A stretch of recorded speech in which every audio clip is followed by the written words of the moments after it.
상황입니다. 더 시저입니다. 어제의 장은 보합권으로 마무리해줬네요. 장 초반에 풀이장이 상당히 좀 좋은 흐름을 이어가지 못하고 조금 힘이 좀 슬슬 빠지고 있는 것이 아닌가. 더 이상 나스닥을 이 높은 가격에 사줄 사람이 조금씩 줄어들고 있는 그런 느낌입니다. 공포지수는 71, 여전히 탐욕의 구간. 푸덴코르션은 내려갔네요. 0.68로 내려갔습니다. 계속 말씀드리죠. 푸덴코르션이 이처럼 쌍바닥을 찍는 그러한 자리가 오면은 약간의 세배 레버리지를 비중을 약간 조금 익절을 해야 된다. 얼마 남지 않은 것 같습니다. 그것이 오늘 밤이 될 수도 있고요. 다음 주 초가 될 수도 있을 것 같습니다. US100 나스닥 지수죠.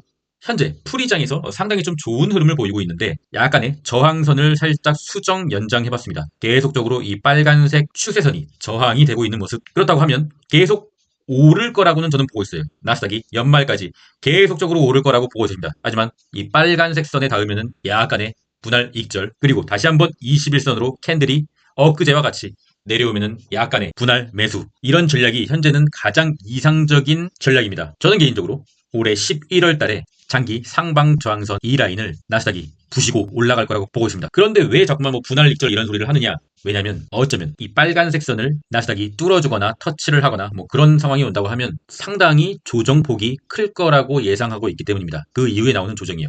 그렇다고 하면 세배 레버리지는 괴리율 때문에 또 상당히 많이 녹을 거기 때문에 야간에 분할 익절을 하고서 다시 한번 21선을 맞거나 저점을 주면은 그때 다시 매도한 물량을 다시 채워넣는 그러한 전략이 세배 레버리지의 운용에서 가장 중요하다고 생각합니다. 그 분할 익절의 시기가 얼마 안 남았어요. 오늘 밤이 될 수도 있고요. 저 같은 경우는 이 태클이라는 종목을 가지고 있어요. TQQQ의 평단이 낮은 편이라 이 평단을 높이고 싶지 않기 때문에 태클 스윙을 들어가는데 약 한 20%대의 약소한 수익률을 보이고 있는데 당장 오늘 밤에 매도할 수도 있고요.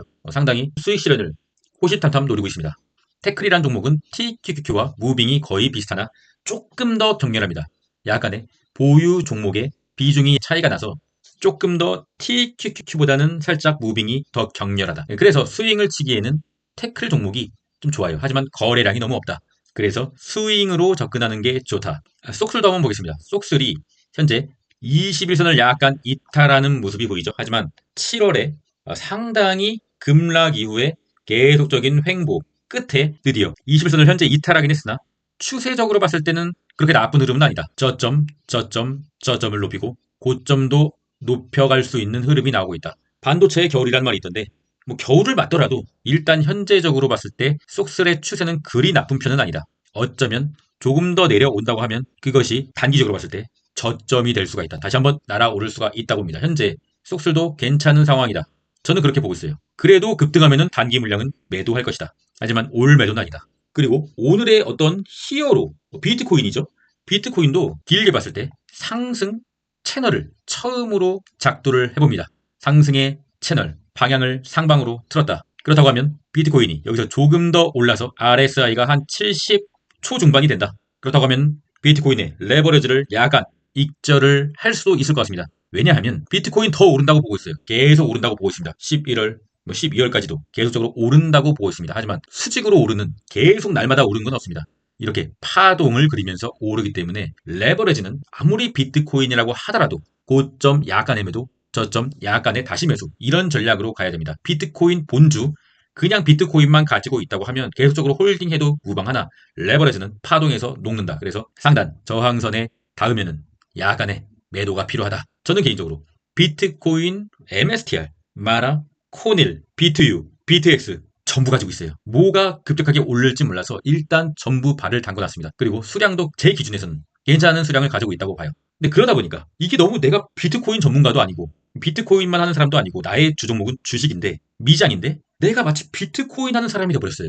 너무 많이 샀다는 거예요 한마디로. 그리고 현재 모든 물량이 양전이 되었다. 멤버십 회원님들도 계속적으로 제 매매 일지를 참고하거나 제가 하는 잔소리들 그런 걸 참고했다면은 적절한 추매 타이밍을 같이 가져가셨다면은 모든 물량이 양전됐을 거예요. 비트코인 관련주에 한해서요. 그렇다고 하면은 지금 기분이 좋으니까 좀 더 오르면은 약간의 살짝 분할 매도 한 비중 한 10%에서 한 20% 정도 추천드리고 있어요. 하지만 더 올라간다고 봅니다. 그렇기 때문에 올 매도는 하지 않는 거죠. 수량을 털리면은 현금 100%가 되면은 다시 진입을 못해요. 무서워서요. 그렇기 때문에 약간의 레버리지기 때문에. 그리고 비트코인 관련주도 사실상 거의 레버리지 무빙이에요. MSTR 이런 거요. 그렇기 때문에 약간의 매도 추천드리는 바입니다. 그것을 뒷받침하는 것은 바로 코인의 공포지수가 74입니다. 이건 오늘 아침 9시 기준이고요. 현재 비트코인이 계속적으로 오늘 밤에 추가 상승이 오면은 내일은 진짜 오랜만에 코인의 공포지수가 익스트림 그리드가 됩니다. 그러면은 익스트림 그리드 기념으로 약간의 매도 괜찮잖아요.